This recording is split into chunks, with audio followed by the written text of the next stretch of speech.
My sister's here. Share butter and BTL ka. Kutis-sulit ang red.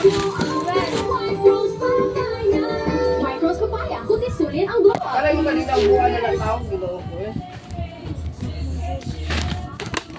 Kanyang natanggap dahil sa dagdag na fees. 7 araw lang din ang binigay sa kanyang palugit kahit 1 buwan ang kanyang hiningi.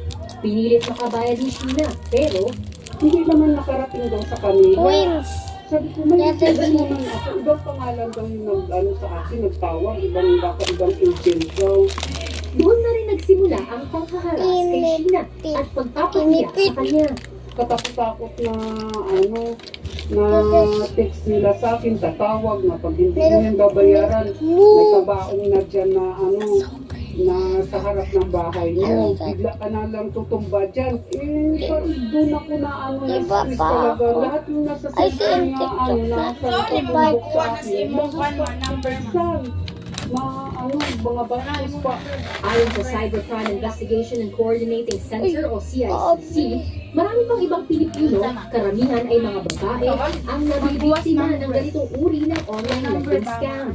Mula Enero hanggang Pebrero ngayong taon, ay sa ating na natanggap na reklamo ng CICC, mas mataas kumpara noong 2025.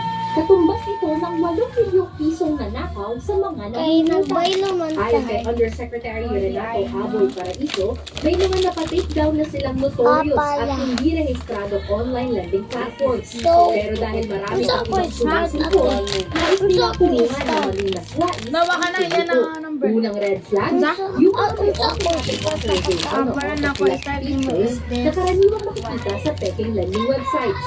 Sa ganitong paraan nakukuha ng scammers ang listahan ng contacts o online friends ng isang user na ginagamit sa puwersa ang Kamukha ko siya ni guys. Hindi mo balak mangutang, magpa-pop up sa mga social media pages mo, sa mga sponsored sites. Tapos, i-click mo First down time, days ka lang. Mga murag ube na tanan niya, ube.